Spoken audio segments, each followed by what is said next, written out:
sa kinaban na pinapaurog an kasaganahan asin pagkagana, madali na isipon na ang tunay na seguridad manunumpungan kun dakol kang pagsadiri. Alagad, pinapagirumdum sa tuya kan mga babasahon na ang Diyos sana ang totoong makakapano sa pagkagutom kan puso kan tawo. Sa Ebanghelyo, mahihiling niya to ang makangangalas na pagpakaon ni Jesus kan rinibong mga tawo. Kan mahiling kan mga disipulos ang kadakol na mga tawong dapat pakakanon, nahiling tulos tinda sukakulangan. 5 tinapay asin 2 sira sana. Para sa sainda, imposibleng mabasog ang gabos na yaon duman sa kadikit na igwasinda. Alagad, iba ang paghiling ni Jesus. Sa iyang mga kamot, ang sadit na dulot naging tama sa gabos tanganing mabasog. Asing igwapang 12 basket na natada. Arog man kaiyan ang bukasyon kan mga nagpadi asin nasa seminaryo arog ko. Pupwede na ang pagmati kan sa rumpadi o seminarista na kulang an sa iyang tali, kusog, kakayahan, umaski an sa iyang kabanalan. Igwang mga punto na makapagal, namumundo, natutukso, asin nagduduwa-duwa. Alagad digdi niya to mahihiling na dai lamang pigahanap kan Diyos ang perpektong tawo. Ang sa iyang pigahagad, sarong pusong andam na magtao nin 5 tinapay asin 2 sira. Mga saradit na bagay na igwa siya.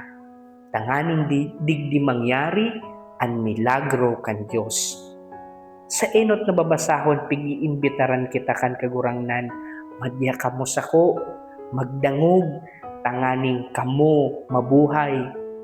Ang bukasyon nagpupuon sa imbitasyon na arog ka ini, bago magtao nin tinapay nin buhay ang mga padi asin mga seminarista, kay puhan mo na ninda makanood na magrani sa Diyos asin magdangog sa iyang tataramon. Daing maikakatao kun daina naresibi. Sa ikaduwang babasahon, bilog na isog na pigproklamar ni San Pablo na daing makakaseparar sa satuya sa pagkamuot ni Kristo.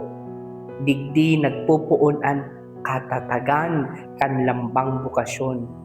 Bako ang pag-umaw kan ibang tawo. Bako ang paggayon kan sa iyang ministeryo.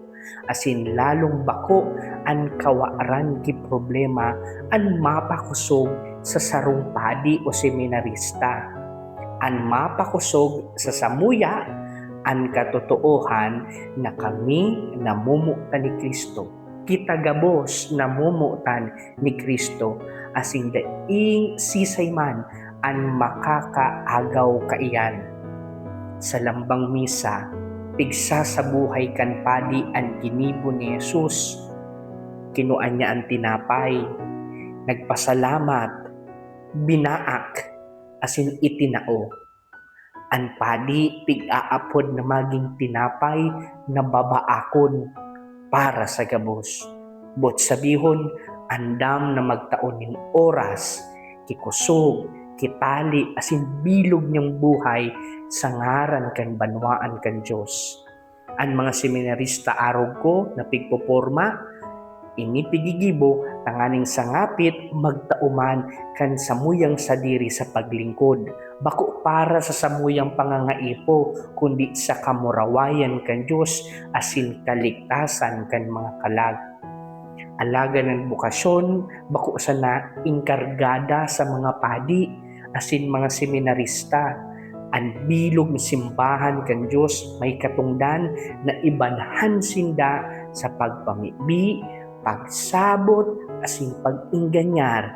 Ang sarong banan na padi, bunga man kan sarong komunidad na taong mamuot asin sumusuporta sa mga inapod kan Diyos. sa panahon na kadikit na sanaan minasimbag sa pangapodan kan mahal na Diyos, asin kadakol na minasuko sa tao kan mga kadipisilan sa indang bukasyon, mas urog na kaipuhan na ipamibi niyato ang satuyang mga kapadean asin mga seminarista.